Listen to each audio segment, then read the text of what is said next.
Good morning and welcome to Sunup. I'm Clint Griffiths. Today we continue our no-till series with a look at making sure you have the right equipment and the right setup to get the job done.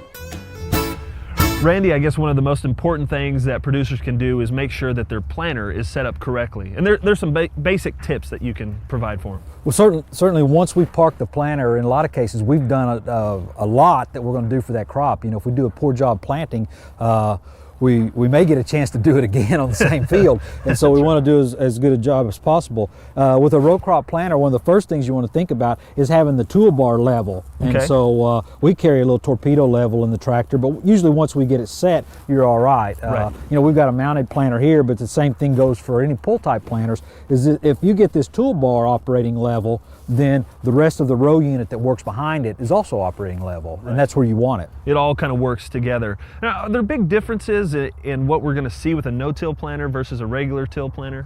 Generally, we're working off the same frame, you know, so it's the same toolbar and everything. There's some different things that we'll want to do. One of the things, if we want to start looking no-till, is probably the springs that we have. If we buy an older planter and we want to convert that to no-till, then one of the first things we need to start looking at are the springs. Do we have enough springs on the row unit itself to give us some downforce? On this particular planter, when we bought it, we didn't, and we bought some other springs to go inside, some heavy duty springs to push down on it.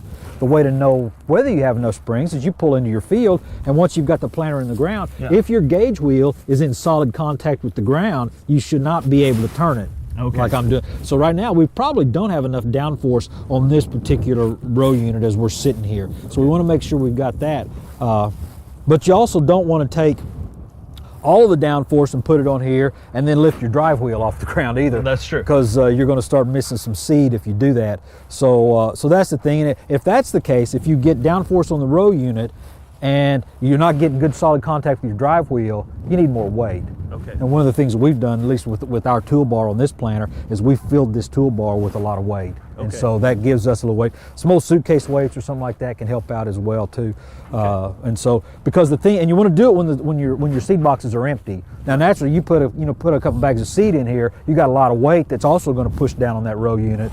But then as you start to plant and you run out of seed, it gets lighter, and then that's when you're going to have problems. So get it on solid contact with the ground. That's one big key with no-till. Okay, so we've gotten it level. We're making sure we have good contact with the ground. What's next? Well, I think then you got to think about getting good seed soil contact. And a lot of times in no-till, getting as good a seed soil contact is harder than it probably is in conventional till. So one of the things we want to think about, at least on our planter, we're running a small seed firmer that runs in the trench.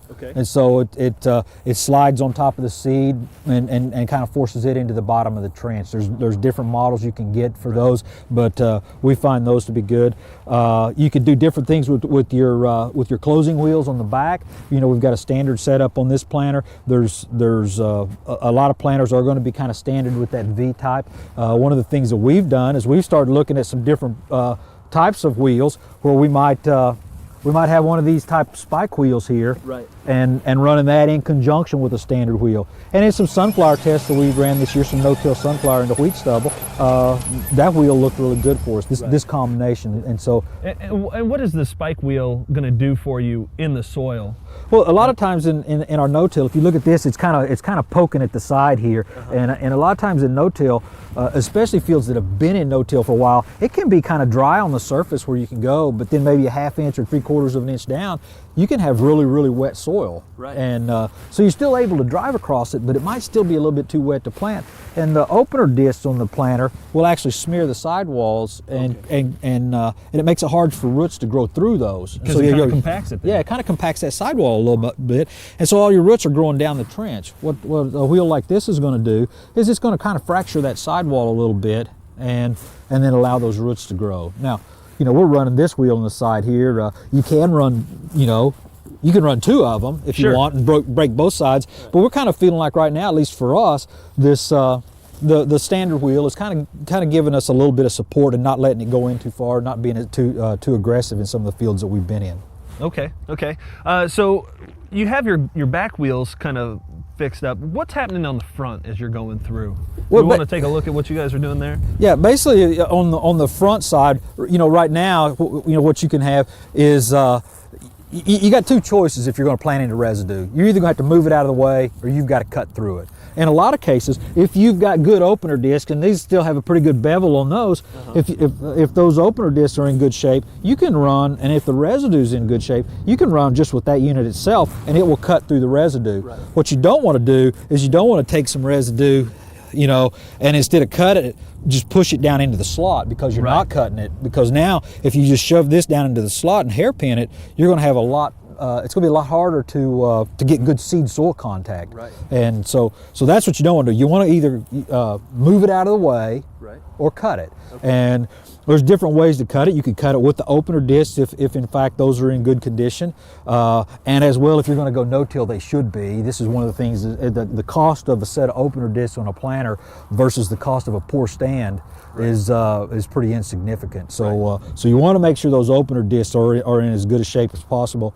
So you can cut it with those if the residue is dry enough, but if it's a little bit wet, and sometimes, you know, in double crop and you get into wheat straw, it can get pretty tough, and so that's a challenging situation. You could potentially run a coulter in front of it to cut it, you know, a different wavy coulter or something like that to cut the residue. Or what we're doing on the other side of the planter is we have a row cleaner where we're actually moving the residue out of the way. Just getting it out of there. Yeah, and so the row cleaner is designed just basically to scrape that residue out of the way, so the opener discs don't have to cut it. The gauge wheels have a smoother place to run, so you kind of get better depth control, or more consistent depth control with it, because the row unit's not bouncing as much. But you know, those are options, and you can go different ways with it. But you know, the wheat residue, like I said, double crop, you got to kind of think about it like you're harvesting wheat. In the mornings, when you've got a little dew on there, the straw's too tough to cut, and so you have to wait till it dries out a little bit. Okay. Well, if it's too tough to cut with a sickle, it's dang sure too tough to cut with an opener disc on a planter. And so just wait, you know, drink an extra cup of coffee and hang around the house, and then go plant a little later, you know, in the day. And so, but yeah, make sure the residue's in good condition so that you can plant through it. That's a big key. Is there, we talked about wheat stubble, I mean, are there corn stubble and that kind of thing? I mean, are there big differences in setups that way? No, generally corn stubbles, especially with our BT corns and stuff, it's a little tougher, and it'll start chewing planters up a little bit, especially the rubber parts on them. But it's not any more challenging to plant into than wheat stubble. Soybean stubble, obviously, since there's not much there, is very easy to no-till into. But corn stubble is the thing you got to watch with corn stubble is the root balls, to make sure that you're getting those knocked out of the way, and you're getting, again, good placement back into the soil, you know, depth control in that situation.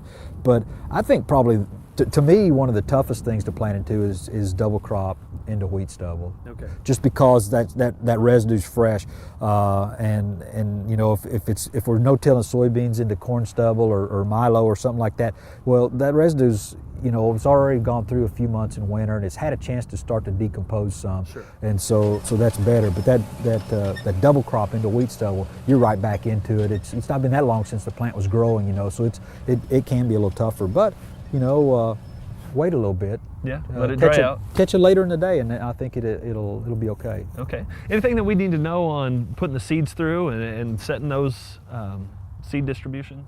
Well, naturally, if you're looking at your planter, I mean, you want to be, you want your seeds, two things you want out of a planter is you want the seed to be as uniform as possible down the row, and you also want it to be, you want it to come up as uniform as possible. You know, you don't want corn plants coming up 10 days after the first one came up.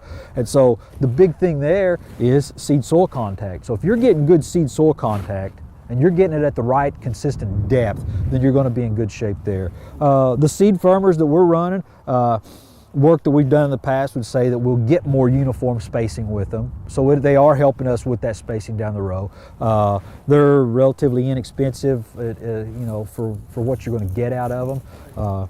We've never been able to measure a consistent yield increase to them, but they've never hurt us either. So I look ahead and say, well, right. I may not get yield out of them, but I'm getting better seed placement and better seed spacing. And so to me, that's worth something. It's worth something. Yeah. Okay.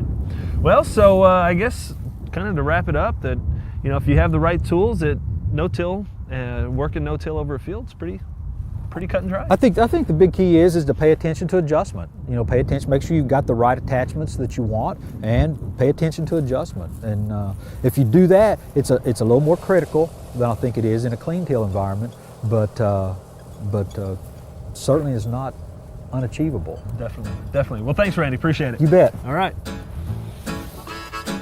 And you'll have an opportunity